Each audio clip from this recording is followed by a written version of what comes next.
So hello students, आज के इस लेक्चर में आपको बताने वाले हैं वन थर्ड रिवीजन चैप्टर होगा हमारा वर्ब वेब ऑप्टिक्स, जिसको हम तरंग प्रकाशिकी भी बोलते हैं। तो स्टार्ट करते हैं चैप्टर।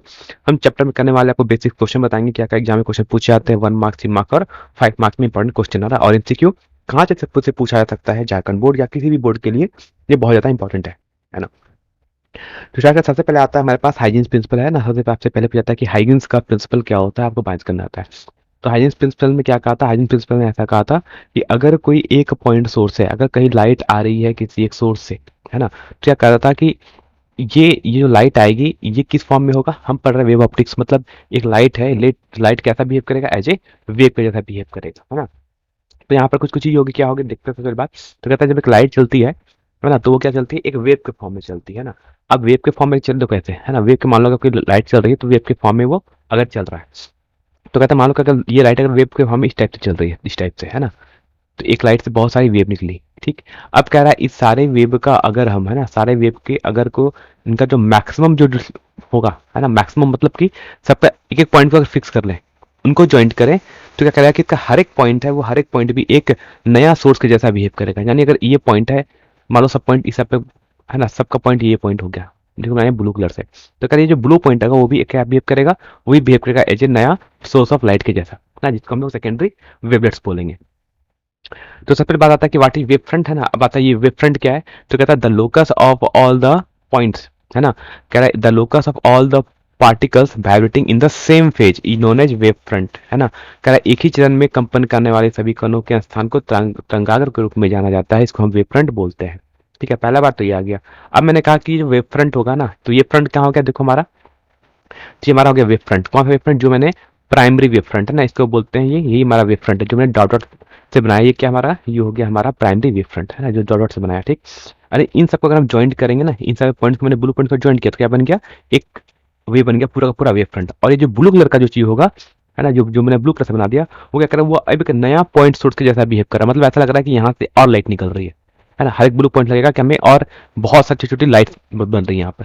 अब इन सारे पॉइंट्स को हम लोग क्या बोलेंगे, सारे पॉइंट्स को हम लोग बोलेंगे सेकेंडरी वेवलेट्स बोलेंगे ना। तो अब सेकेंडरी वेवलेट्स क्या होगा, थोड़ी बात करते हैं उसके बारे में। तो मैंने कहा यहाँ पर कि every point on the wave front, है ना, एक वेव फ्रंट के अंदर जितनी पॉइंट होंगी वो itself act as a new source of, है ना, वो एक्ट करेगी एक न्यू सोर्स के जैसा, नोन एज सेकेंडरी वेवलेट्स, है ना, which spread out in forward direction at the speed of light, है ना, जो कि स्पीड ऑफ लाइट से हमेशा आगे चलती है। यानी यानी कि तरंगाग्र का प्रत्येक बिंदु अपने आप में गोलाकार तरंगों का स्रोत होता है ना, एक नया स्रोत होता है जिसे हम लोग द्वितीयक तरंगिका के रूप में हम लोग जानते हैं, और जो कि प्रकाश की गति से आगे की दिशा में फैलती है ना। तो एक पॉइंट सबसे पहले पूछा जाता है कि जो वेव है कैसा चलेगा, आगे या पीछे भी चल सकता है, नहीं। तो ये वेव है हमेशा कैसा चलेगा, एक फॉरवर्ड चलेगा, यानी आगे की ओर चलेगा। और किस स्पीड से चलेगा, स्पीड ऑफ लाइट से चलेगा। यानी ये प्रकाश की गति से हमें आगे हमेशा ये वेव आगे की ओर चलेगा, पीछे की ओर कभी भी नहीं चलेगा, है ना। तो पूछा है वाजिंग व्हाट इज हाइजिंग प्रिंसिपल, तो हाइजिंग प्रिंसिपल में आपको ये पूरा ऊपर लिखना पड़ेगा ना, कि वो वेव फ्रंट है और ये आपका एक वेवलेट्स है ना, जिसको आप तंगाग्र और क्या बोलते हैं, इसको द्वितीयक तरंगिका बोलते हैं। तो ये आपको लिखना पड़ेगा एग्जाम में, अगर कभी अगर वेव फ्रंट भी पूछा जाए या वेवलेट से पूछा जाए कि सेकेंडरी वेवलेट्स क्या होते हैं, तो आपको लिखना पड़ेगा। और डायग्राम कर रहा हूँ बार बार कि ये डायग्राम आपको बनाकर आने हैं, है ना, क्या करना आपको, ये डायग्राम बनाकर आने हैं, ठीक है। बाकी सबका नाम पता चल गया है ना। वेव फ्रंट को लोग बोलते हैं तंगाग्र बोलते हैं, वो याद रखना, जहाँ पर वेवलेट्स लिखा है वहां पर हम लोग तरंगिका बोलते हैं, है ना। सेकेंडरी को हम लोग बोलते हैं द्वितीयक, है ना। बात समझ आ गया। और पॉइंट्स इसको हम लोग बिंदु स्रोत बोलते हैं। चलिए, अच्छा बात है, अब समझ आता है। अब बात करते हैं कुछ बेसिक क्वेश्चन जो आपसे यहाँ से 1 मार्क्स एग्जाम में पूछे जा सकते हैं। वो क्वेश्चन क्या क्या है, सबसे पहले बात करते हैं कि अगर आपका पॉइंट सोर्स कैसा होगा, अगर आपका जगह, है ना, अगर आपका सोर्स कैसा होगा, अगर पॉइंट सोर्स होगा तो उससे जो वेव फ्रंट बनता है वो कैसा बनता है, हमेशा उसका स्ट्रक्चर कैसा होगा, स्फेरिकल। यानी अगर सेंटर पे अगर कोई पॉइंट सोर्स है ना, या अगर पॉइंट सोर्स है, तो जो गोलाकार बनेगा वो क्या होगा, वही हमारा वेव फ्रंट हो जाएगा। यानी किसी बिंदुवत स्रोत से जो वेव फ्रंट बनता है उसका आकार कैसा होता है, गोलीय होता है। यानी उस तंगागर कैसा होता है, वो गोलीय होता है ना। इसका डायग्राम भी आपको याद होना चाहिए, ठीक। दूसरी बात करते हैं कि अगर आपका जो पॉइंट ऑफ सोर्स हो कैसा हो, एक लीनियर सोर्स हो या स्लिट टाइप से हो, तो इस टाइप का जो वेव फ्रंट बनेगा वो सिलिंड्रिकल होगा। यानी आप अगर रैखिक स्रोत के रूप में अगर कोई स्रोत है ना, जो प्रकार का स्रोत है वो किस फॉर्म में है, रैखिक स्रोत के रूप में है, तो उससे जो तरंगाग्र बनेगा, यानी जो वेव फ्रंट बनेगा वो कैसा होता है, हमेशा सिलिंड्रिकल होता है, बेलनाकार होता है। और ये डायग्राम हो गया, है ना। जिसमें मैं बताता हूँ कि आपका आखिर वो पॉइंट सोर्स है क्या। तो जो मैं रेड कलर से बना रहा वही आपका क्या है, वही सोर्स ऑफ लाइट है। समझो ऐसे ये रेड कलर का एक बल्ब जल रहा है ऐसे लाइट सेट से, है ना, और ये जो वेव फ्रंट बन गया वो सिलिंड्रिकल नेचर का बन जाएगा। तीसरा जो पॉइंट पूछा जाता है वहां से पूछा जाता है कि अगर प्लेन वेव फ्रंट है ना, तो प्लेन वेव फ्रंट कब बनता है? प्लेन वेव फ्रंट यानी समतल वेव फ्रंट कब बनेगा, तंगागर कब बनेगा? तब बनेगा जब एक्सटेंडेड सोर्स ऑफ लाइट हो, या फिर ऐसा बोल सकते हो जब सोर्स कहाँ हो, एट ए लार्ज डिस्टेंस पर हो, अनंत पे रखा हो ना। तो जब अगर आपका सोर्स ऑफ लाइट कहाँ रखा हो, अनंत पर रखा हो, तो उसमें आपका जो वेव फ्रंट बनेगा, तंगागर होगा, वह कैसा बनेगा? प्लेन बनेगा, समतल बनेगा, है ना। और इसका ये डायग्राम हो गया। जो एरो से बनाया है वो क्या है? वो लाइट है, वो लाइट चल रही है, और ये बन जाएगा, ये आपका जो मैंने येलो से बना दिया, यही आपका वेव फ्रंट है। कैसा वेव फ्रंट बना है? आपका प्लेन बना है। ठीक है, बात समझ आएगा। ये तीन में से कोई क्वेश्चन आपको एग्जाम में ऑब्जेक्टिव में पूछा जा सकता है। एग्जाम में ये एक क्वेश्चन तो आता ही आता है हमेशा एग्जाम में, ऑब्जेक्टिव क्वेश्चन इन तीन में से कोई एक आ सकता है। याद रहेगा अच्छे तरीके से, कहीं भूलना मत इसमें ना। एक बार देखो शुरू से, मैं तीनों पॉइंट को यहाँ पर एक्सप्लेन कर दिया विद डायग्राम, है ना। डायग्राम भी आपको पता होना चाहिए। जो एरो बना है वही आपका लाइट है, जो आपका लाइट चल रहा है। ठीक है, चलो बात करते हैं। अगला पॉइंट आता है हमसे कि प्रूफ करना पड़ता है, किसको प्रूफ करना पड़ता है? रिफ्रैक्शन ऑफ लाइट, यानी अपवर्तन के नियम को प्रूफ करो, किसके? हाइजेंस प्रिंसिपल के थ्रू। तो हाइजेंस प्रिंसिपल के थ्रू इसको प्रूफ कर सकते हैं। वैसे लास्ट ईयर 2022 में क्वेश्चन आ चुका है, तो इस तरह आने के चांसेस कम है, लेकिन फिर भी एक बार आप देख सकते हैं, है ना। और जिन्होंने नहीं देखा है, मेरे देखा, अगर वेव ऑप्टिक्स का मेरा पूरा लेक्चर देखोगे तो हमने इसको बहुत डिटेल्स में बताया था। इसमें मैंने क्या कहा था, ध्यान देना। सबसे पहली बात सिर्फ समझते चले जाना क्या कर रहा है। कह रहा है ऐसे एक वेव फ्रंट आ रही है ना, कैसे वेव फ्रंट है? ये स्टेप से इन्फिनिटी रहती है। एक एस ए हो गया और एक बी तक हो गया, है ना। इस टाइप से दो आगे वेव फ्रंट समझ लेना अच्छे से कि दो वेव फ्रंट आ रही है। अब देखोगे जो पहला वेव फ्रंट एस है वो पहले ही जाके इस एक्स वाई प्लेन को टच कर गया, है ना। जबकि दूसरा जो वेव फ्रंट आया था पीछे से, वो कुछ टाइम के बाद स्ट्राइक करेगा। ठीक, अभी हम बात कर रहे हैं अपवर्तन का, यानी लाइट दूसरे मीडियम में ट्रेवल कर जाएगी। तो कहते हैं consider a plane wave front A B incident on the plane surface X Y, है ना। एक plane A B wave front है जो इस एक्स वाई प्लेन को क्या कर रहा है, ये plane wave front A B एक एक्स वाई प्लेन को क्या कर रहा है, एक्स वाई प्लेन को स्ट्राइक कर रहा है। ठीक है, अब ऊपर में जो वेलोसिटी है वो v1 है लाइट की। सिंपल सी बात है, नीचे जाएगी तो वेलोसिटी चेंज हो जाएगी, नीचे हो गई वेलोसिटी v2 हो गई ना, ऊपर हो गई वेलोसिटी v1, नीचे हो गई वेलोसिटी v2। ठीक, तो let the v1 velocity be the light in two media में इसकी वेलोसिटी v1 और v2 है। सिंपल सी बात है, ऊपर अगर रेयर मीडियम में वेलोसिटी ज्यादा होती है, डेंसर मीडियम में वेलोसिटी कम हो जाती है। तो ऊपर का वेलोसिटी ज्यादा है, v1 ज्यादा है, v2 छोटा है। ठीक, let the angle of incidence and refraction be I and R respectively, है ना। अब यहाँ पर दो मैंने एंगल ले लिया, कौन कौन? आई और आर। तो अगर ये एंगल ऑफ इंसिडेंस है नॉर्मल के साथ, तो यही क्या बन जाएगा, नीचे बन जाता है एंगल ऑफ रिफ्रैक्शन बन जाएगा आर, है नॉर्मल के साथ, बनेंगे एंगल ऑफ रिफ्रैक्शन। अब बात करते हैं, तो हम बात करते हैं, मैं दो ट्रायंगल बनाते हैं। अब देखो, अब क्या होगा, थोड़ा ध्यान देना यहाँ पर कि जितने टाइम में, है ना। अब देखो, अब क्या होगा ना कि ये जो आपका वेव है, देखो ये ला, ये जो मैं बना रहा हूँ ब्लू कलर से, वो जब तक यहाँ पर पहुंचेगा, है ना, तब तक ये ब्लू लाइट यहाँ से ए से डी तक भी पहुंच जाएगी। ठीक है, तो क्या करें, ये दोनों क्या है, ये दोनों टाइम सेम है, लेकिन डिस्टेंस क्या होगा, ये दोनों डिस्टेंस अलग अलग होगा, याद रखना। देखिए देखो, लेंथ से भी नजर आ रहा है कि डिस्टेंस अलग अलग है, हाँ, लेकिन टाइम सेम लगेगा। जितने समय में कहा बी से सी तक हम पहुंच जा रहे हैं, उतने समय में हम ए से डी पर भी पहुंच जा रहे हैं, ना। फिर सुन लो, जितने समय में हम ए बी से सी में पहुंचते, जितने टाइम में, उतने ही टाइम टी में हम ए से डी तक पहुंच जा रहे हैं। और वेलोसिटी को टाइम सिंप्लीफाई कर लोगे, आपका डिस्टेंस निकल के आ जाएगा। ठीक, अब बात करते हैं ट्राइंगल एबीसी में, हम देख लेते हैं। तो मैंने कहा ट्राइंगल एबीसी में देख लो, ट्राइंगल ऊपर वाले में एबीसी में, है ना। ऊपर ये एंगल आई है तो ये भी एंगल आई बन जाएगा, अच्छे देख लेना अच्छे से, है ना। ऊपर में एंगल नॉर्मल के साथ अगर इस बना रहा था एंगल आई, तो ये भी एंगल आई बन जाएगा बाय ज्योमेट्री। ठीक, यहाँ पर एक एंगल बनेगा, ये एंगल आपका होगा 90 डिग्री। ठीक है, ये एंगल कितना होगा, ये एंगल हमने 90 डिग्री बनाया है ना, बाय ज्योमेट्री से। यहाँ पे एंगल कितना बताया, एंगल बनता है 90 डिग्री। ठीक, अब वैसे ही जैसे ही आपका एंगल यहाँ पर, है ना, जैसे ही ऐसे ही जिस तरह से आपका एंगल, देख लो अच्छे बनाता हूँ आपको, कि जिस तरह से आपका एंगल यहाँ पर आर बन रहा है, वैसे ही एंगल सी पर भी एंगल कितना बन जाएगा, ये आपका आपका आर बन जाएगा। ठीक है, याद रखिएगा कितना बन जाएगा, एंगल आपका बन जाएगा आर। ठीक, अब देखते हैं, हम सबसे पहले बात करते हैं ट्राइंगल में देखते हैं। तो मैं कहा ट्राइंगल एबीसी में देख लो, ट्राइंगल एबीसी ऊपर बन गया। तो ट्राइंगल एबीसी में देख लोगे तो आपकी जो ए बी यानी angle sine of angle B A C, है ना, बी ए सी मतलब एंगल आई की बात कर रहे हैं। तो साइन आई की वैल्यू कितनी होगी, साइन आई की वैल्यू होगी आधार बटा लंब बटा, क्या होती है, लंब बटा कर्ण होती है। लंब कितना हो जाएगा, बीसी हो जाएगा आपका लंब, यानी ये आपका परपेंडिकुलर हो गया, और आपका कर्ण मतलब हाइपोटेनस हो जाएगा एसी, तो लिखेंगे बीसी बाई एसी। ठीक है, अगर ये एंगल आई है तो। ठीक, इसी तरह बात करते हैं ट्राइंगल एबीसी में बात करते हैं। ठीक है, तो ये तो पहला हो गया, हमें पता चल गया साइन आई की वैल्यू कितनी है, बीसी बाई एसी हो गई। अब बात करते हैं ट्राइंगल एडीसी में, मतलब ट्राइंगल की बात करेंगे, और ट्राइंगल हमारा नीचे हो जाएगा, देखो ए डी सी ना, नीचे ट्राइंगल देखो। अब इस ट्राइंगल में हम लिखते हैं टैन साइन आर। अगर साइन आर लिखोगे तो यहाँ पर साइन आर की वैल्यू हो जाएगी AD बाई AC, है ना। कितनी हो जाएगी साइन आर की वैल्यू, साइन, है ना, ये एंगल देखना यहाँ पर, इस एंगल साइन आर के लिए कितनी हो जाएगी, परपेंडिकुलर हो जाएगा AD, और बेस हो जाएगा यहाँ पर क्या, और हाइपोटेनस क्या हो जाएगा, हाइपोटेनस मतलब आपका कर्ण बन जाएगा AC। तो लिख लिया हमने यहाँ से साइन आर की value AD by AC। By geometry है, सब कुछ मैथमेटिक्स है, बहुत बड़ी बात नहीं है।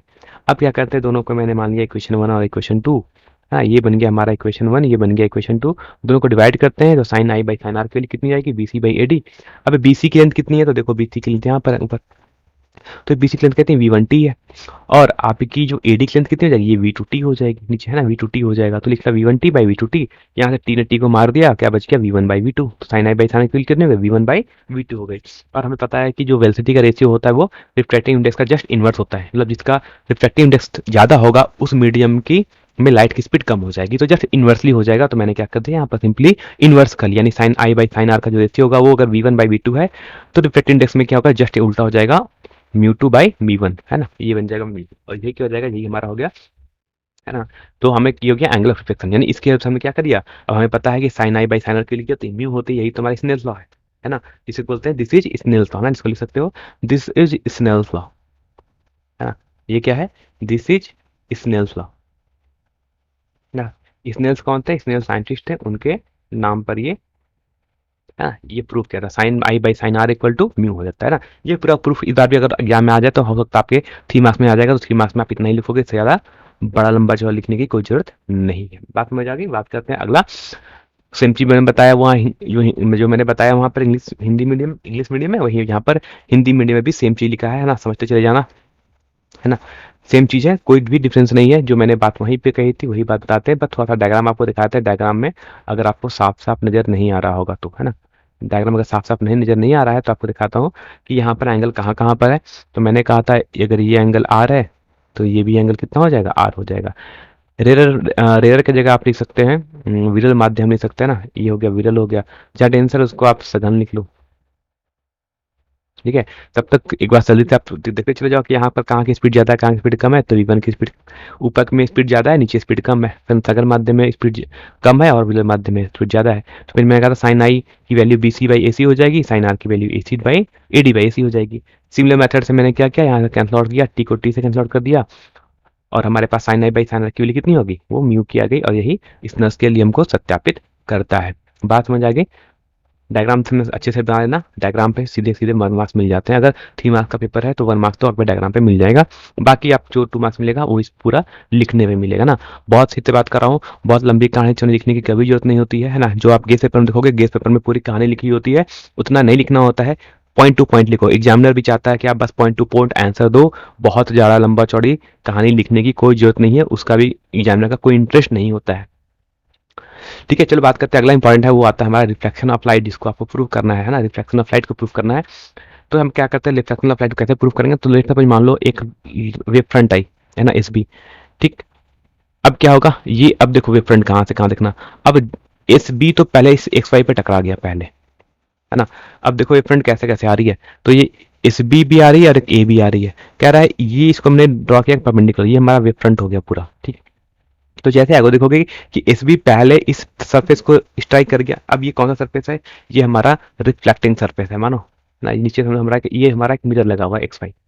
अगर एक दर्पण लगा हुआ है, मिरर लगा हुआ है, तो समझ आएगा कि SB पहले टकरा गया और ये वो जो ऊपर वाला था वो बस यही तक पहुंचा है। अब ये टकराया तो फिर ये आगे जाएगा, है ना। तो कह रहा है जितने टाइम में, याद रखना, सुनना अच्छे से, जितने टाइम में ये B से D तक ट्रैवल करेगा, B से D तक ट्रैवल करेगा, उतने ही टाइम में A से C तक भी ट्रैवल करेगा, है ना। A से C तक भी उतने ही टाइम में ट्रैवल करेगा, ठीक है। तो ये हमारा इंसिडेंट वेव फ्रंट कौन हो गया, यानी अपवर्ड, ठीक है। और ये हमारा हो जाएगा रिफ्लेक्टेड वेव फ्रंट। कौन कौन हो गया, अपवर्तित और हमारा इंसिडेंट वेव फ्रंट, ये हो गया हमारा इंसिडेंट वेव फ्रंट, ये हो गया हमारा रिफ्लेक्टेड वेव फ्रंट, ठीक है। बात करते हैं, है ना। तो पहले पहले लिखा है यहाँ सब कुछ, if the wave touch the reflecting surface at B, पहले कहाँ पर टच किया, पहले इसने टच किया B पर ना।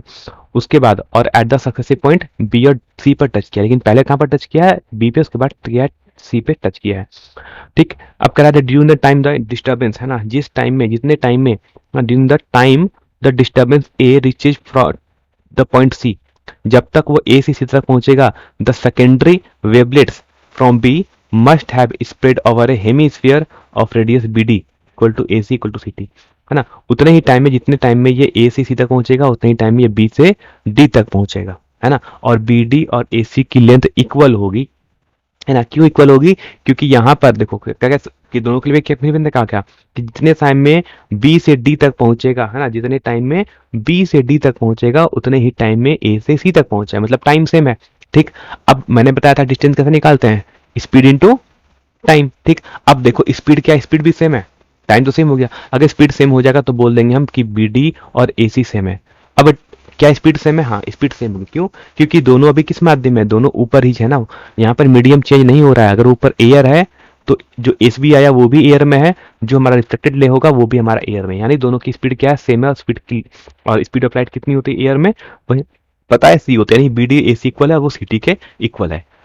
मेरा टी टाइम क्या है, वो टी टाइम है taken by the disturbance to travel from A to C, है ना, ए से सी तक ट्रैवल करने में लगा हुआ टाइम है। ठीक है, अब बात करते हैं, अब सिंपली बात करेंगे, फिर से हम बात करेंगे यहाँ पर कुछ कुछ एंगल देख लो कौन कौन सा एंगल इक्वल है। तो अगर यहाँ पर ऊपर में एक एंगल इंसिडेंस है तो नीचे भी एक एंगल इंसिडेंस, ये आर ये भी आई बन जाएगा पूरा, है ना, पूरा के अंदर बन जाएगा, ये भी एंगल आई बन जाएगा। वैसे ही ये एंगल पूरा हमारा क्या बन जाएगा, ये एंगल पूरा हमारा आर बन जाएगा, angle of reflection. Let the angle of incidence and reflection be i and r respectively in triangle A B C and D C B, है ना। अब देखो ए पहला ट्रायंगल बात करते हैं ए बी सी में, तो ए बी सी में ये हमारा ट्रायंगल बन गया। ठीक है, ये ट्रायंगल बन गया ए बी सी। अब हमें और दूसरा क्या बन जाएगा हमारा, टू सा ट्रायंगल हमारा ये बन जाएगा ना, ये टू हमारा ट्रायंगल बन गया कौन, बी डी सी, है ना, बी डी सी या डी सी बी बोलो, डी सी बी बोलो ऐसे ट्रायंगल। ठीक, तो ए सी बी, है ना, एक हो गया ए बी सी, ऐसे लिख लो ए बी सी, दूसरा हो जाएगा डी सी बी। ठीक है, ये दो ट्रायंगल। ठीक, अब दोनों ट्रायंगल में देखते हैं क्या है कि दोनों ट्रायंगल में बी सी लेंथ है जो इक्वल है ना। आपने पढ़ा होगा कॉन्ग्रुएंस ऑफ ट्रायंगल्स पढ़िए, कॉन्ग्रुएंसी, है ना, समंजसम पढ़ा होगा ट्रायंगल का दो। तो बी सी क्या है, दोनों में कॉमन है। और क्या इक्वल है, ए सी, मैंने भी कहा था कि ए सी और बी डी भी इक्वल है। ठीक, क्योंकि दोनों सी टी के स्पीड से ट्रैवल कर रहे हैं। ठीक, और क्या है, दो एंगल यहाँ पर इक्वल है, कौन कौन एंगल है, बी ए सी, है ना, बी ए सी। तो कौन सा बी ए सी एंगल हो जाएगा, ये एंगल बी ए सी, ये एंगल 90 डिग्री हमने बनाया बाय ज्योमेट्री से, और ये एंगल कितना बन गया, बी डी सी भी 90 डिग्री हो गया, दोनों एंगल 90 डिग्री हो गए। बी सी कॉमन लेंथ है और ए सी की वैल्यू बी डी की इक्वल है, क्योंकि सी कि ये दोनों इक्वल है किसके, सी टी के इक्वल है। इससे हम बोल सकते हैं कि triangle A B C is congruence to triangle D C B, और इस प्रकार से एंगल ए बी सी भी इक्वल हो जाएगा डी सी बी के, जिस प्रकार आई इक्वल टू आर, यानी angle of incidence equal to angle of reflection आपका यहाँ पूरा हो जाएगा। बात समझ गई? डायग्राम अच्छे से बना के आना, किस तरह डायग्राम पे 1 मार्क्स मिल जाएगा। और ये इस बार का मोस्ट एक्सपेक्टेड, अगर वेब ऑप्टिक्स से पूछा जाएगा तो ये क्वेश्चन आपसे 5 मार्क्स में पूछा जाएगा। व्हाट इज हाइजिंग प्रिंसिपल पूछ लिया जाएगा, उसके बाद आपको रिफ्लेक्शन को प्रूव करना होगा। तो ये क्वेश्चन इस बार 5 मार्क्स में आ सकता है, पहला इंपॉर्टेंट क्वेश्चन रहा है यहाँ से। ठीक है, तो हमने फर्स्ट पार्ट को लिया, नहीं द एंगल ऑफ इंसिडेंस, है ना, हम बोल सकते हैं कि the angle of incidence is equal to the angle of reflection, है ना, this prove the first law of reflection. तो फर्स्ट लॉ तो प्रूफ हो गया हमारा। ठीक है, हिंदी में क्वेश्चन थोड़ा वेट करो, उनके लिए मैंने सब कुछ हिंदी में ट्रांसलेट करके रखा है, तो उनको टेंशन लेने की कोई जरूरत नहीं है। अब बात करते हैं, थोड़ा ध्यान देना, मैंने क्या करा है, कह रहा है कि incident wave front A B, जो ए बी वेव फ्रंट आया, है ना, और रिफ्लेक्टिंग सरफेस, है ना, बी सी, बी सी हो गया हमारा रिफ्लेक्टिंग सरफेस, और हमारा reflecting wave front C D, है ना, ये सभी क्या है, ये सभी इस प्लेन के परपेंडिकुलर है ना, सभी क्या है, याद रखना। इसको हम आपको ऐसे इमेज नहीं करा पाएंगे लाइव क्लासेस में, जब तक आप ऑफलाइन क्लास में या फिर बोर्ड के सामने ना रहा। अगर बोर्ड होता तो मैं आपको अच्छे से एक्सप्लेन कर देता कि क्यों सब एक प्लेन में है ना। तो ए बी समझ लो ना, ए बी आपका एक बुक रख लो ना, बुक रख वैसे, तो A B B C B समय एक बुक रख लो, है ना, खड़ा करके स्क्रीन पे, आप मोबाइल पे खड़ा करके स्क्रीन रख लो, तो आपको नजर आएगा जो बुक है ना, बुक ऐसे रखा हुआ है ना, एक बुक ऐसे रखा हुआ है ना, बुक ऐसे खड़ा करके रखना आपको, और एक डीसी, इसको भी आप खड़ा करके रख दो, तो आपको नजर आएगा ये तीनों जो बुक आप रखोगे, ये क्या होगा, आपके मोबाइल के स्क्रीन के क्या होगा, वो परपेंडिकुलर रहेगा। ठीक, पहली बात समझ आ गई यहाँ पर कि क्या होंगे, ये सभी सभी परपेंडिकुलर होंगे। तो इंसिडेंट वेव फ्रंट बोलेंगे ए बी, रिफ्लेक्टिंग सरफेस बोलेंगे बी सी, और रिफ्लेक्टिंग वेव फ्रंट बोलेंगे सी डी, है ना। क्या है, सभी perpendicular to the plane of paper है, यानी बोल सकते हो are perpendicular to the plane of your mobile screen. ठीक, incident ray are perpendicular to A B. अब हमने कहा, देखो यहाँ पे देखो, मैंने कहा कि ये जो इंसिडेंट रे के है ना, जो इंसिडेंट रे कौन सी है आपकी ए बी, ये इंसिडेंट जो रे आ रही है क्या, ये भी इस ए बी पर क्या है, परपेंडिकुलर है। ठीक, आपका जो normal are perpendicular to B C, ये जो नॉर्मल बनाया मैंने एन बी, और इधर से एक एन डैश सी, ये दोनों क्या, ये दोनों परपेंडिकुलर किसके हैं, इस एक्स वाई के भी परपेंडिकुलर है। ठीक, and reflected ray are perpendicular to C D. और जो अपना रिफ्लेक्टेड रे है ना, ये मान लो सी से जा रहा जो, ये भी क्या है, ये भी परपेंडिकुलर टू क्या है, ये वेव फ्रंट सी डी के परपेंडिकुलर है, सब परपेंडिकुलर है। इस प्रकार से हम बोल सकते हैं, है ना। अब यहाँ तो मैं आपको एक्सप्लेन नहीं कर पा रहा हूँ बहुत ज्यादा, क्योंकि सामने स्क्रीन है ना, और मैं बोर्ड नहीं है सामने, तो मैं आपको दिखा देता कि क्यों ये इक्वल है ना। यानी बस स्टेटमेंट याद रखना, तो therefore incident ray, normal and reflected ray lies in the same plane. इस पर बोल सकते हैं कि सभी क्या होंगे, सभी इस पर क्या होंगे, सभी एक प्लेन पर लाई करेंगे। यही हमारा क्या है, सेकंड लॉ ऑफ रिफ्लेक्शन, है ना, कि incident ray, normal and reflected ray lies on the same plane. ठीक है, इतना स्टूडेंट लिख के आना, 5 मार्क्स के एग्जाम में क्वेश्चन पूछा जा सकता है। इस बार चांस है कि ये एग्जाम अगर वेव ऑप्टिक्स से आएगा तो ये क्वेश्चन श्योर शॉट आ सकता है, आने के चांसेस बहुत से ज्यादा है।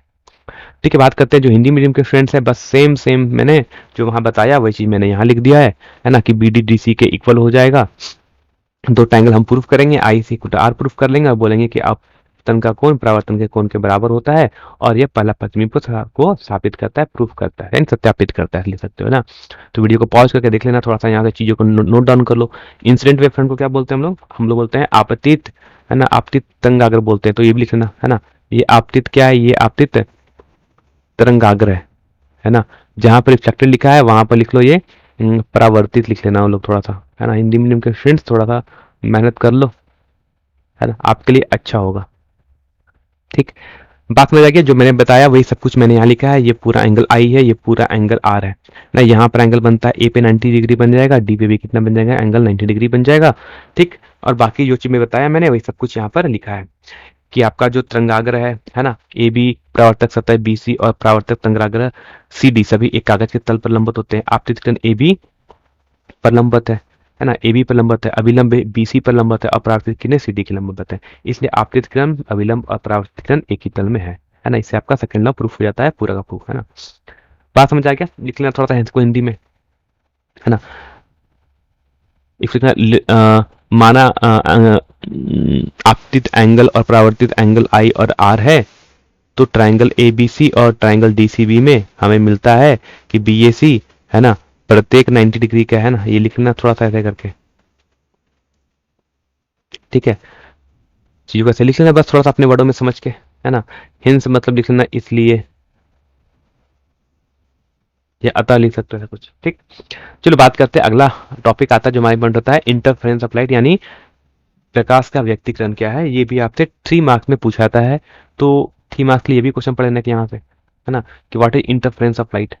तो बोलते हैं इंटरफेरेंस ऑफ लाइट क्या है, तो कहता है when two light wave of same frequency with constant phase difference. याद रखना, जब दो लाइट वेव हो जिनकी फ्रीक्वेंसी सेम हो, उनका बीच का फेज डिफरेंस भी कांस्टेंट हो, मतलब उनकी समान आवृत्ति और नियंत्रक कालांतर वाली दो प्रकाशीय किरणें जब सुपर इम्पोज होती है एक दूसरे पर, देन द रिजल्टेंट एम्पलीट्यूड और intensity in the region of superimposition, तो दोनों जिस जहां पर मिलेंगी वहां का जो एम्पलीट्यूड होगा या भी जो इंटेंसिटी होगी, है ना, वो डिफरेंट होगा किससे, दोनों वेव के, यानी दोनों इंडिविजुअल वेव के एम्पलीट्यूड या इंटेंसिटी से। यानी समान आवृत्ति और नियंत्रक आवृत्ति वाली दो प्रकाश तरंगे आपस अध्यारोपित होती हैं, तो अध्यारोपण के क्षेत्र में, यानी सुपर इम्पोजिशन के जगह पर रीजन में जो परिणामी आयाम होगा, यानी जो आपका रिजल्टेंट एम्पलीट्यूड होगा या फिर उसकी तीव्रता यानी इंटेंसिटी होगी, वो अलग अलग तरंगों के आयाम या तीव्रता से भिन्न होती है, अलग होती है ना। तो the modification in this the modification in the intensity in the region of superimposition is called interference. तो जहां पर ये दोनों चीज मिली वहां का इंटेंसिटी चेंज हो गया है, तो और इसी चीज को हम लोग क्या बोलते हैं, इसी परिवर्तन को हम लोग क्या बोलते हैं, प्रकाश का व्यक्तिकरण, यानी इंटरफेरेंस ऑफ लाइट बोलते हैं। ठीक है, 3 मार्क्स में बस इतना नहीं पूछा जाएगा, 3 मार्क्स में से और भी पूछा जाएगा। ये पूछा जाएगा कि the condition for sustained interference pattern, है ना।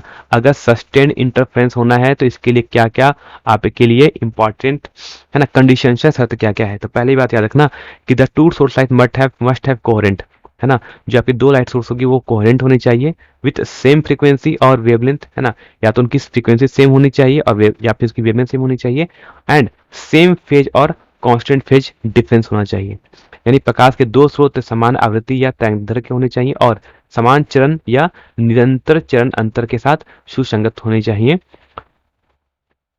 है ना, कोहेरेंट होने चाहिए। ठीक, बात करते हैं कि द टू, सेकंड पॉइंट करता है the two source should perfectly have the same amplitude. कह रहा कि अगर आपको सस्टेन्ड इंटरफेरेंस चाहिए तो दोनों स्रोतों के अधिमानता समानता आयाम, समान आयाम होना चाहिए, सेम एम्पलीट्यूड होना चाहिए, है ना। अब एम्पलीट्यूड भी बात करता ना, समझ आता है ना, एम्पलीट्यूड भी सेम होना चाहिए। दूसरी बात, तीसरी बात कहता है the two source must have been very close to each other, यानी दो सोर्स एक दूसरे से काफी करीब होने चाहिए, यानी the two source must be very close to each other, यानी दोनों जो सोर्स होंगे वो एक दूसरे के काफी करीब करीब होने चाहिए। ऐसा नहीं कि एक एक सोर्स रखा है ए पॉइंट पर और दूसरा पॉइंट बी है, वो मान लो 2 मीटर पर रखा हुआ है, तो इतने दूर दूर लाइट सोर्स नहीं होने चाहिए, एकदम क्लोज क्लोज दोनों लाइट ऑफ सोर्स होने चाहिए, तभी इंटरफेरेंस हो सकता है, सस्टेन इंटरफेरेंस हो सकता है। तो ये पूरा पूरा पूछा जाएगा वाटर इंटरफेरेंस ऑफ लाइट, है ना। तो एग्जाम में क्या पूछा जाएगा आपसे बताता हूँ कि वाटर इंटरफेरेंस ऑफ लाइट पूछा जाएगा और कंडीशन फॉर सस्टेन इंटरफेरेंस पूछा जाएगा। ये टोटल क्वेश्चन मिला के आपका 3 मार्क्स में आएगा ना। तो हिंदी मीडियम इंग्लिश मीडियम दोनों के बता दिया है ना, दोनों अपना अपना पॉइंट को समझ लो। हिंदी मीडियम की ग्रीन से बना लिया ना, तो ये लिख लेना है आपको। चलो बात करते हैं 3 मार्क्स में, और एक एक पॉइंट को अच्छा याद रखना कि अगर कंडीशंस में भी कुछ रहता है कि कंडीशंस बताओ सस्टेन इंटरफेरेंस क्या चाहिए, सेम फ्रीक्वेंसी होनी चाहिए, हाँ सेम फ्रीक्वेंसी होनी चाहिए, ठीक है। तो ये पॉइंट जो मैंने 3 पॉइंट लिखा है कंडीशंस, वो अच्छे से पढ़ लेना, समझ लेना अच्छे से, है ना। सेम फ्रीक्वेंसी होनी चाहिए, और फेज डिफरेंस कितना होना चाहिए, सेम फेज डिफरेंस होना चाहिए या कांस्टेंट फेज डिफरेंस होना चाहिए, यानी दोनों के समान चरण या निरंतर चरण अंतर होना चाहिए, और सेम आवृत्ति होनी चाहिए, है ना। ये पॉइंट अच्छे से याद रख लेना। बात करते हैं अगला टॉपिक जो आता है उसको लोग बोलते हैं कंस्ट्रक्टिव इंटरफेरेंस, है ना। आखिर कंस्ट्रक्टिव इंटरफेरेंस क्या होता है ना, कंस्ट्रक्टिव इंटरफेरेंस हम लोग कब बोलते हैं, दो टाइप का होता है, एक होता है कंस्ट्रक्टिव, एक को बोलते हैं डिस्ट्रक्टिव। तो कहता है when resultant intensity is greater than the sum of two individual wave intensity then the interference is said to be constructive, यानी समपोषी व्यतिकरण। यानी जब अभी मैंने कहा कि जब दोनों मिलेंगे, तो कह रहा है कि जब दोनों मिलने के बाद जो परिणामी इंटेंसिटी होगा, जो इंटेंसिटी होगा, वो अगर अलग अलग तरंगों की तीव्रता के योग से अधिक हो जाए, है ना, दोनों की इंटेंसिटी के ऐड करने से भी इसकी इंटेंसिटी ज्यादा हो जाए, तो ऐसे इंटरफेरेंस को लोग क्या बोलते हैं, कंस्ट्रक्टिव इंटरफेरेंस बोलते हैं, संपोषी व्यतिकरण करते, है ना, संपोषी व्यतिकरण इसको हम लोग बोलते हैं, ठीक। अब इसके लिए कंडीशन याद रखना, कंडीशन पूछा कि इसके लिए कंडीशन क्या है, तो when the both wave are in the same phase then phase difference is an even multiple of pi, है ना। याद रखना कि अगर कंस्ट्रक्टिव इंटरफेरेंस होना है तो आपका जो फेज डिफरेंस होगा वो क्या होगा, वो इवन मल्टीपल ऑफ पाई होगा, यानी कि हम बोल सकते हैं कि यहाँ जो फाई की वैल्यू होगी वो 2n पाई होना चाहिए ना। ये कंडीशन है किसके लिए, कंस्ट्रक्टिव इंटरफेरेंस के लिए। फाई की वैल्यू कितनी होनी चाहिए, 2n पाई, यानी दोनों तरंगों का मध्य कलांतर पाई का सम गुणांक होना चाहिए, यानी दोनों तरंग वाला अगर समान कला में है, यानी फाई की जो वैल्यू होगी वो 2n पाई होनी चाहिए, यहाँ n की वैल्यू 0 1 2 3 हो सकती है ना। और इस केस में एक चीज पॉइंट याद रखना कि इस केस में जो पाथ डिफरेंस होता है वो भी क्या, तो वो भी even multiple of lambda by 2 होता है, यानी इन दोनों तरंगों का जो मध्य परांतर होता है वो भी क्या होना चाहिए, वो भी लैम्डा बाई 2 का सम गुणांक होना चाहिए, तभी क्या होगा, तभी आपका कंस्ट्रक्टिव इंटरफेरेंस होगा, है ना। और यहाँ से जो आपका पाथ डिफरेंस आता है, यानी जो पथांतर आता है, वो डेल्टा की वैल्यू n लैम्डा होती है, तो इस पॉइंट को भी आपको क्या करना है, लिख लेना है ना, कि दिस इंप्लाइज जो डेल्टा की वैल्यू होगी कितनी होगी, वो n लैम्डा के इक्वल होगा, है ना। इस पॉइंट को बस यहाँ पर लिख लेना, छोटा पॉइंट सा याद रखना, ठीक है। बाकी आपको कहा जाए तो आपको ये सब लिखने की कोई जरूरत नहीं है ना, इतना लिखने की कोई जरूरत नहीं है, सीधा इतना लिखना, delta equal to lambda by n lambda होता है ये, है ना, किसके लिए, कंस्ट्रक्टिव इंटरफेरेंस के लिए। बात समझ आ गई। चलो बात करते हैं, अगला पॉइंट आता है वो आपका आता है यंग्स डबल स्लिट एक्सपेरिमेंट को प्रूफ करो और फ्रिंज विड्थ की वैल्यू निकालो। ये क्वेश्चन भी आपका इस बार 5 मार्क्स में पूछा जा सकता है ना। लंबा चौड़ा डेरिवेशन होता है, इस डेरिवेशन को चाहे तो आप अपने मेथड से, आपने कॉपी में लिखा होगा उसी से कर लो, कहीं किसी पर से पढ़े हैं या अगर आपको कहीं ने पहले कहीं आपने इसको देख के समझा है तो वहीं से कर सकते हैं, नहीं तो बाकी मेरा ही मेथड दे सकते हो। मेरा मेथड भी सेम है ना, थोड़ा थोड़ा डिफरेंट है मेरा मेथड थोड़ा, मेरे को ये इजी मेथड लगता है इसलिए कह रहा है ना, नहीं तो दूसरा आपको वो फिर वही वो पाइथागोरस थ्योरम लगाना पड़ जाएगा, कुछ अप्रोक्सीमेशन मानना पड़ेगा, वो चीज़ है। यहाँ पर हम कोई अप्रोक्सीमेशन ज़्यादा नहीं मानते हैं, यहाँ भी एक अप्रोक्सीमेशन है लेकिन उसको, है, लेकिन ये इजी थोड़ा सा है, ठीक है। करते हैं क्या, लेट कहता है कि मान लो ब्राइट फ्रिंज के लिए कंडीशन क्या होती है ना, एक ब्राइट फ्रिंज होता है और एक बनता है डार्क फ्रिंज बनता है इंटरफेरेंस में। तो कहता है let D be the distance between the slit and screen ना, ये डी क्या है, स्लिट और स्क्रीन के बीच का डिस्टेंस है ना। अब स्क्रीन क्या है, तो यहाँ पर हमारा हो गया, ये हमारा स्लिट है S1 एंड S2, ठीक है, नजर आ रहा होगा S1 S2 क्या है, आपके स्लिट है S1 एंड S2 नहीं, यहाँ पे देखो S1 और S2 क्या है, ये स्लिट हो गए, ठीक। और आपका स्क्रीन कहाँ पर है, ये आपका हो गया स्क्रीन, ठीक है, ये आपका स्क्रीन बन गया, ये पूरा ये आपका स्क्रीन बन गया। तो स्लिट और स्क्रीन के बीच का डिस्टेंस कितना है, वो आपका डी हो गया, स्लिट और स्क्रीन के बीच का है ना। स्मॉल डी क्या है, distance between slit S1 and S2, है ना। तो ये S1 और S2 के बीच का डिस्टेंस कितना है, वो हमारा स्मॉल डी है ना। डायग्राम में देख सकते हो कि यहाँ पर जो डिस्टेंस बिना है S1 और S2 स्लिट के बीच का, वो क्या है, वो क्या है, स्मॉल डी है ना। तो करार कहता है कि ब्राइट फ्रिंज कब इंटरफेरेंस कब बनता है, तो bright fringe occur due to constructive interference, है ना। जब समपोषी व्यक्तीकरण होगा तभी आपका क्या बनेगा, ब्राइट फ्रिंज बनेगा, यानी कंस्ट्रक्टिव इंटरफेरेंस पे ही ब्राइट फ्रिंज बनता है। ये भी पॉइंट याद रखना, पहले बात की ब्राइट फ्रिंज कब बनता है, जब कंस्ट्रक्टिव इंटरफेरेंस हो। और मैंने भी बताया था कि कंस्ट्रक्टिव इंटरफेरेंस के लिए क्या होना चाहिए था, मैंने कहा था कि कंस्ट्रक्टिव इंटरफेरेंस के लिए जो पार्ट डिफरेंस होता है वो even multiple of lambda by 2 होता है ना। यानी पार्ट डिफरेंस के लिए लैम्डा के लिए कितनी हो जाएगी, डेल्टा के लिए हो जाएगी PS2 माइनस PS1। अब देखो PS2 माइनस PS1 है कहाँ कहाँ, देखो PS2, देखो ये पाथ आपको दिखेगा, ये पाथ थोड़ा सा लंबा है, P से लेकर S2 तक का पाथ थोड़ा लंबा है ना, और PS1 तक का पाथ थोड़ा सा छोटा है। ठीक, तो मैंने क्या किया, यहाँ पर मैंने एक लाइन ड्रॉ किया परपेंडिकुलर, है ना। देखो ये मैंने यहाँ पर पार्ट के परपेंडिकुलर, ठीक। तो यही हमारा जो S2L हो जाएगा ना, S2L यही हमारा हो जाएगा पाथ डिफरेंस है, जो कि d साइन थीटा के इक्वल आ जाएगा, क्योंकि यहाँ पर एंगल बनेगा 90 डिग्री, है ना। एंगल बनेगा 90 डिग्री, तो निकालेगा साइन थीटा से, ये फॉर्मूला आ जाएगा। तो S2L की लेंथ कितनी होगी, यही हमारा पार्ट डिफरेंस है। मैंने कहा था पार्ट डिफरेंस क्या होता है, even multiple of lambda by 2 होता है, यानी 2n इंटू लैम्डा बाई 2 होगा। 2 ने 2 को मारा यहाँ से, तो क्या बच गया, ओनली n लैम्डा। मैंने अभी पहले भी कहा था कि कंस्ट्रक्टिव इंटरफेरेंस के लिए क्या होता था, पार्ट डिफरेंस n लैम्डा होता था। n लैम्डा यहाँ से आ गया, यानी यहाँ से हमारा क्या आ गया, n लैम्डा आ गया। ठीक, अब ट्राइंगल PCO में देखोगे, है ना, ट्राइंगल PCO, ठीक है। ट्रायंगल पीसीओ आपको शायद नजर नहीं है ठीक से, पीसीओ बीच में बन रहा है, तो ट्रायंगल पीसीओ, है ना, ये ट्रायंगल बीच में, है ना, बनेगा पीसीओ। पीसीओ बना, ये एंगल, अगर ये एंगल थीटा है और पीसी की अगर लेंथ एक्सएल है, तो tan थीटा इक्वल टू क्या हो जाएगा, पीसी बाई ओसी हो जाएगा। तो यानी ये हो जाएगा, पीसी की वैल्यू हो जाएगी एक्सएन, और ओसी की लेंथ कितनी है, नीचे देखो कितना है, वो इस कैपिटल डी है, यानी tan थीटा की वैल्यू एक्सएन बाई डी हो जाएगी। ठीक, अब इन ट्राइंगल S1 S2L, ये देखो इधर जो मैंने साइड में बनाया S1 S2 और L, है ना। इस ट्राइंगल में आप निकालोगे तो साइन थीटा की वैल्यू कितनी हो जाएगी, डेल्टा बाई डी हो जाएगी। डेल्टा क्या है यहाँ पर, तो डेल्टा दी है, डी की वैल्यू को मैंने डेल्टा से नोट कर दिया, डेल्टा। ठीक है, तो यहाँ से साइन थीटा की वैल्यू क्या हो जाएगी, साइन थीटा की वैल्यू डेल्टा बाई डी हो जाएगी, यानी, और हमें पता है कि अभी मैंने पार्ट डिफरेंस क्या निकाला था, ये पार्ट डिफरेंस मैंने निकाला था कितना, एन लैम्डा। और कहता है कि जब tan थीटा अगर साइन थीटा की इक्वल हो, तो ये दोनों भी इक्वल हो जाते हैं। जब थीटा स्मॉल हो तो tan थीटा और sin थीटा दोनों इक्वल हो जाते हैं, यानी tan थीटा कितना आ गया था, tan थीटा आ गया था हमारे पास xn बाई डी, और sin थीटा कितना गया था, डेल्टा बाई डी।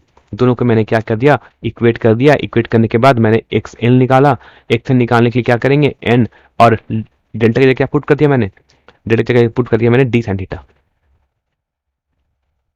ठीक है, तो xn by D equal to क्या जाएगा, lambda capital D by small d. ठीक, और डेल्टा की जगह पुट कर दिया मैंने, एन लैम्डा पुट कर दिया है, तो हमारे पास ये आ जाएगा ब्राइट फ्रिंज की पोजीशन आ जाएगी एक्शन यहाँ पर। डार्क फ्रिंज कैसे बनता है, तो याद रखना डार्क फ्रिंज बनता है कब बनेगा, जब आपका डिस्ट्रक्टिव इंटरफेरेंस होगा। याद रखना डार्क फ्रिंज कब बनता है, जब डिस्ट्रक्टिव इंटरफेरेंस होता है, और इस केस में जो आपका पाथ डिफरेंस होता है वो क्या था, वो odd multiple of lambda by 2 होता है। कौन सा मल्टीपल होता है, odd multiple of lambda by 2 होता है, यानी इसको आप लिख सकते हो डेल्टा, यानी जो पाथ डिफरेंस होगा वो 2m-1 लैम्डा बाई 2 हो जाएगा। ठीक, और इस केस में जो एम पोजीशन पर कोई डार्क फ्रिंज बन रहा है, तो डार्क फ्रिंज का किस पोजीशन पर बनेगा, सेंट्रल फ्रिंज से 2m-1 D lambda by 2d के डिस्टेंस पर बनेगा। ठीक है, ये तो हो गया, पोजीशन निकाल लिया हमने। अब हमें निकालना है फ्रिंज की विड्थ।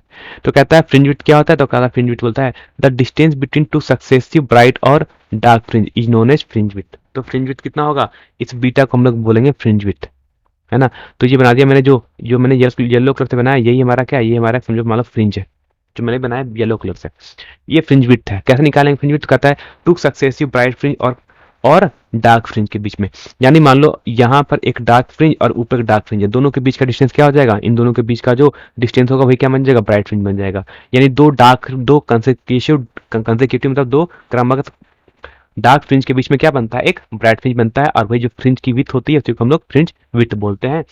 फॉर्मूला क्या कर दिया, प्रूफ कर दिया मैंने ये निकाला है ब्राइट के लिए, तो ब्राइट के फॉर्मूला क्या था, एक्स एन की वैल्यू होती थी n D n capital D lambda by small d. तो एक बार हमने n प्लस वन पुट कर लिया n की जगह, एक बार मैंने x n पुट कर लिया n की जगह n पुट कर लिया, है ना। इससे फ्रिंज विड्थ का फॉर्मूला क्या आ जाएगा, फ्रिंज विड्थ का फॉर्मूला बस याद रखना कि फ्रिंज विड्थ का फॉर्मूला होता है beta equal to D lambda by D, है ना। ये चीज याद रखना बहुत अच्छे तरीके से, क्योंकि डायरेक्टली इस पर भी फॉर्मूला पूछा सकता है ना, कि फ्रिंज विड्थ का फॉर्मूला क्या होता है। तो capital D into lambda by small D, यानी कैपिटल डी हो जाएगा यहाँ स्लिट और स्क्रीन के बीच का डिस्टेंस, स्मॉल डी हो जाएगा दो स्लिट के बीच का डिस्टेंस, लैम्डा हो जाएगा कौन सी लाइट है उसकी वेवलेंथ।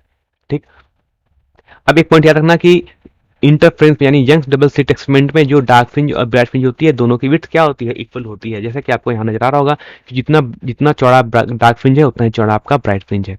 ठीक, सेंटर फ्रिंज हमेशा ब्राइट होता है, याद रखना, है ना। सेंटर फ्रिंज क्या होगा, हमेशा व्हाइट होगा। ठीक, किस केस में अभी बताएंगे कैसे। कहता है कि अगर किसी मीडियम में अगर हम, है ना, अगर इस पूरे यंग डबल स्लिट एक्सपेरिमेंट को अगर आप किसी मीडियम यानी किसी वाटर में या किसी ऑयल में डाल देते हो, तो बताओ फ्रिंज विड्थ में क्या चेंज आएगा। तो फ्रिंज विड्थ क्या रखना, हमेशा डिक्रीज कर जाती है, और फ्रिंज विड्थ कितना हो जाता है, जितना पहले होगा, है ना, जितना पहले होगा उसका उसको लैम्डा से डिवाइड कर दो, है ना, जितना पहले होगा उसको लैम्डा से डिवाइड कर दो, उतना अब आपका नया फ्रिंज विड्थ हो जाएगा, है ना। तो कितना हो जाएगा फ्रिंज विड्थ, तो नया जो फ्रिंज विड्थ होगा बीटा डैश, इसकी वैल्यू कितनी होगी, पहले वाले बी फ्रिंज विड्थ को म्यू से डिवाइड कर देना, आपका नया फ्रिंज विड्थ आ जाएगा। और इस प्रकार से बोल सकते हैं कि फ्रिंज विड्थ होती है वो डिक्रीज कर जाती है, घट जाती है ना। तो पूछेगा कि कभी लिक्विड में डालने पर फ्रिंज विड्थ क्या होगी, तो फ्रिंज विड्थ हमेशा घट जाएगी। इस बार के मॉडल पेपर में भी यही क्वेश्चन था, है ना। अब कितना घट जाएगा, तो बस म्यू से डिवाइड कर दो, पहले जो फ्रिंज विड्थ निकाल लेना। पहले फ्रिंज विड्थ कैसे निकालोगे बीटा, वो मैंने फ्रिंज विड्थ का फॉर्मूला निकाल लेना पहले बीटा, उसके बाद उसको म्यू से डिवाइड कर देना, आपके उस लिक्विड में या उस मीडियम में फ्रिंज की विड्थ निकल के आ जाएगी। ठीक, क्वेश्चन पूछा जाएगा। अब आते हैं इसमें, जो हिंदी मीडियम के स्टूडेंट्स हैं उनके लिए भी सब कुछ सेम है ना, जो मैंने चीज बताया वहां पर वही जहाँ लिखा है चमकीली फ्रिंज क्या बनती है ना, कंडीशंस फॉर चमकीली और काली फ्रिंज की शर्तें क्या क्या है। डी स्लिट और पर्दे के बीच की दूरी है, स्मॉल डी स्लिट S1 और ST के बीच की दूरी है, और संपेशी व्यक्तिकरण से चमकीली फ्रिंज उत्पन्न होती है। मैंने कहा था, है ना, कि कंस्ट्रक्टिव इंटरफेरेंस से आपकी ब्राइट फ्रिंज बनती है। और हमें पता है कि कंस्ट्रक्टिव इंटरफेरेंस यानी संपोषी व्यक्तिकरण के लिए पदांतर का मान लैम्डा बाई 2 का समगुणांक होना चाहिए, यानी डेल्टा की वैल्यू PS2 माइनस PS1 ये H2L के इक्वल होगी, है ना। एल कहाँ था, मैंने कहा था ये H2L है, और यही आपका डेल्टा की वैल्यू डी साइन थीटा है। और ये क्या होना चाहिए, even multiple of lambda by 2 यानी 2n इंटू लैम्डा बाई 2 होना चाहिए, यानी लैम्डा बाई 2 का समगुणांक होना चाहिए। फिर मैंने कहा था ट्राइंगल PCO में देख लेना, ट्राइंगल PCO अब आपको यहाँ से नजर आ जाएगा, PCO कहाँ बन रहा था, हाँ, जो वहाँ पर शायद आपको डायग्राम में नजर नहीं आ रहा हो। देखो ट्राइंगल PCO यहाँ बन रहा था, है ना, ये ट्राइंगल आपका PCO था, देखो ये ट्राइंगल PCO है। ठीक है, तो ट्राइंगल PCO में tan थीटा का फॉर्मूला क्या हो जाएगा, tan थीटा इक्वल टू हो जाएगा PC बाई OC हो जाएगा, PC की लेंथ XN है और OC की लेंथ कैपिटल D है, तो XN बाई कैपिटल D। और ट्राइंगल S2SL में, है ना, ट्राइंगल S2SL कहाँ है देख लेते हैं, तो ये हो गया ट्राइंगल S1 S2 और L। ठीक है, ये ट्राइंगल बन गया। इस ट्राइंगल में भी थोड़ा ध्यान देना, तो यहाँ पर मैंने कहा था यहाँ एंगल बनता है 90 डिग्री, यहाँ से निकाल लेना साइन थीटा की वैल्यू कितनी हो जाएगी, वो डेल्टा बाई डी हो जाएगी। डेल्टा क्या है, नीचे S2L की वैल्यू कितनी है, वो डेल्टा है।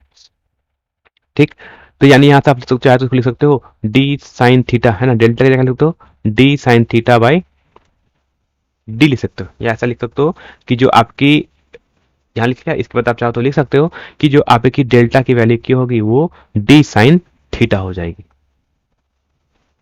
या इसको तो चलो, या डेल्टा की जगह लिख लेते हैं ना, डेल्टा का हम क्या लिखते हैं, डेल्टा के में क्या लिखा था, डेल्टा की वैल्यू कितनी आई थी, एन लैम्डा आई थी, तो इसको चाहे तो आप एन लैम्डा बाई डी लिख सकते हो, साइन थीटा की वैल्यू हो गई। ठीक है ना, जो चमकी फ्रिंज के लिए क्या होता है, डेल्टा की जगह एन लैम्डा पुट कर देंगे और कहते हैं जब एंगल बहुत छोटा हो तो tan थीटा और sin थीटा इक्वल हो जाता है। दिस इंप्लाइज tan थीटा की value xn by D put कर लो ऊपर से, और tan थीटा की value lambda by D put कर लेते हैं। ठीक है, पुट कर लिया यहाँ पर मैंने।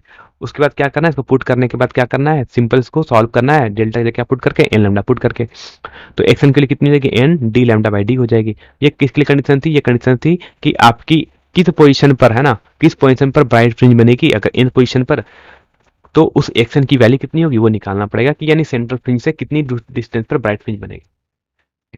ठीक है, काले फ्रिंज के लिए फॉर्मूला यानी डार्क फ्रिंज का फॉर्मूला होता है, ये कब होता है, यानी विनाशी व्यक्तिकरण बोलते हैं, ये डिस्ट्रक्टिव इंटरफेरेंस के कारण काली फ्रिंज उत्पन्न होती है, ब्लैक फ्रिंज बनता है। इस कंडीशन में जो आपका पार्ट डिफरेंस होना चाहिए वो लैम्डा बाई 2 का विषम गुणांक होना चाहिए और मल्टीपल ऑफ लैम्डा बाई 2 होना चाहिए। इस केस में आपका जो पदांतर यानी जो पार्ट डिफरेंस होगा वो 2m-1 लैम्डा बाई 2 हो जाएगा, और इसके फ्रिंज की दूरी का फॉर्मूला हो जाएगा 2m-1 D lambda by 2d। ठीक, फिर कहा था मैंने कि फ्रिंज की चौड़ाई का क्या होता है, फ्रिंज की चौड़ाई होती है कि दो क्रमागत चमकीली या काली फ्रिंज के मध्य की दूरी फ्रिंज चौड़ाई कहलाती है, और फ्रिंज चौड़ाई का फॉर्मूला क्या होता है, बीटा के फॉर्मूला, बस ये याद रख लेना। है ना। याद रखना कि चमकीली और काली फ्रिंजों की चौड़ाई हमेशा बराबर होती है, और किसी लिक्विड में डालने पर उसकी जो फ्रिंज विड्थ होती है वो घट जाती है, कितना, बीटा डैश की वैल्यू, जो नया फ्रिंज विड्थ होगा वो बीटा बाई म्यू हो जाता है, घट जाता है। ठीक है, कुछ बात करेंगे यहाँ पर ब्राइट फ्रिंज के बारे में बात करेंगे। देखो कि याद रखना कि अगर, है ना, नहीं इसको छोड़ दो, सिर्फ याद रखना कि सेंट्रल फ्रिंज क्या होता है, हमेशा ब्राइट होता है। अगर आप एक व्हाइट लाइट यूज करो, चलो एक पॉइंट आते हैं कि अगर आप एक व्हाइट लाइट यूज करोगे, है ना, अगर आप व्हाइट लाइट यूज करोगे तो याद रखना एक व्हाइट लाइट के केस में, है ना, सेंट्रल फ्रिंज यानी जो मध्य वाली जो चमकीली जो फ्रिंज होती है, तो सेंट्रल फ्रिंज इज व्हाइट, है ना। तो सेंट्रल फ्रिंज क्या होती है, हमेशा ऑलवेज व्हाइट, वो हमेशा क्या होती है, व्हाइट कलर की होती है ना। और उसके अलावा जो अदर फ्रिंज होगी, जो अदर अदर ब्राइट फ्रिंज, है ना, जो अदर ब्राइट फ्रिंज बनेगी, तो other bright fringes are colourful, वो कहते हैं कि वो अलग अलग कलर की होगी। तो पूछा जाए कि बताओ कि अगर हम एक व्हाइट लाइट यूज कर रहे हैं तो सेंटर फ्रिंज का कलर कैसा होगा, तो जो हमारा मध्य वाला जो हमारा फ्रिंज होगा, जो चमकीली फ्रिंज होगी, वो कैसी होगी, वो हमेशा व्हाइट कलर की होगी, सफेद होगा, है ना। कैसा होगा, सेंटर फ्रिंज क्या होगा, हमेशा सफेद होगा, व्हाइट होगा। ठीक है, याद रखना। चलो बात करते हैं, बात है हमारे पास टॉपिक होता है, उसको बोलते हैं पोलराइजेशन, है ना। पोलराइजेशन क्या होता है, तो बोलते हैं ना, इस पॉइंट पे लिखना, पोलराइजेशन जैसे को हम लोग बोलते हैं ध्रुवीकरण बोलते हैं। तो क्या है, ये डेफिनेशन है आपका पोलराइजेशन का, तो लिख लेते हैं सबसे पहला पोलराइजेशन, है ना, जिसको हम लोग बोलते हैं ध्रुवीकरण, यानी प्रकाश का ध्रुवीकरण। तो पहला क्वेश्चन आता है कि वाकई पोलराइजेशन क्या है, यानी पोलराइजेशन ऑफ लाइट क्या है, यानी प्रकाश का ध्रुवीकरण किसे कहते हैं। तो याद रखना, पहला पॉइंट से याद रखते हैं, सबसे बात करते हैं कि the phenomena of restricting the vibration of light in a particular direction, है ना, यानी कि वो घटना, वो परिघटना जिसमें हम किसी लाइट के, है ना, किसी लाइट के, किसी तरंग के प्रसार की दिशा के लंबवत किसी विशेष दिशा में प्रकाश के कंपन को सीमित करने की घटना को प्रकाश का ध्रुवीकरण कहते हैं। यानी हमारी जो लाइट आती है उसमें बहुत सारी वेव से वो बनी होती है, तो उसमें से किसी एक वेव को किसी एक पर्टिकुलर डायरेक्शन में, है ना, क्या करना है, रेस्ट्रिक्ट करना, कि बस एक ही पर्टिकुलर वेव ही क्रॉस कर सके, है ना, और वो भी किस डायरेक्शन में, जिधर वेव चल रहा हो उसके परपेंडिकुलर डायरेक्शन में। तो इस घटना को हम क्या बोलते हैं, इस घटना को हम लोग पोलराइजेशन ऑफ लाइट बोलते हैं, यानी the phenomena of restricting the vibration of light in a particular direction and perpendicular to the direction of propagation, यानी इधर वेव चल रही है उसके परपेंडिकुलर डायरेक्शन में, है ना। अगर हम लाइट को अगर से रेस्ट्रिक्ट कर देते हैं तो इस घटना को, इस परिघटना को हम लोग प्रकाश का ध्रुवीकरण कहते हैं। ठीक है, डायग्राम के लिए बताएंगे अभी क्या है, डायग्राम इसलिए नहीं बनाना है, डायग्राम बताएंगे क्या है। तो कहता है ब्रूस्टर लॉ, आपसे पूछा जाएगा कि ब्रूस्टर्स लॉ क्या होता है, तो ब्रूस्टर्स लॉ जब आप बनाया जाएगा तो आप लोग ये डायग्राम बना लोगे ना, तो इंग्लिश मीडियम इसको बना लेना, हिंदी मीडियम के स्टूडेंट इस डायग्राम को बना लेना।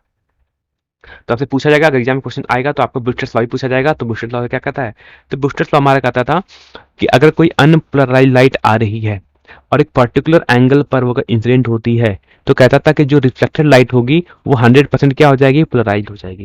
यानी अगर एक ध्रुवित प्रकाश आएगा तो एक पर्टिकुलर एंगल थीटा पी पे क्या हो जाएगा, जो आपकी जो परावर्तित किरण होगी वो हमेशा 100% क्या हो जाएगी, ध्रुवित हो जाएगी, 100% पोलराइज हो जाएगी, है ना।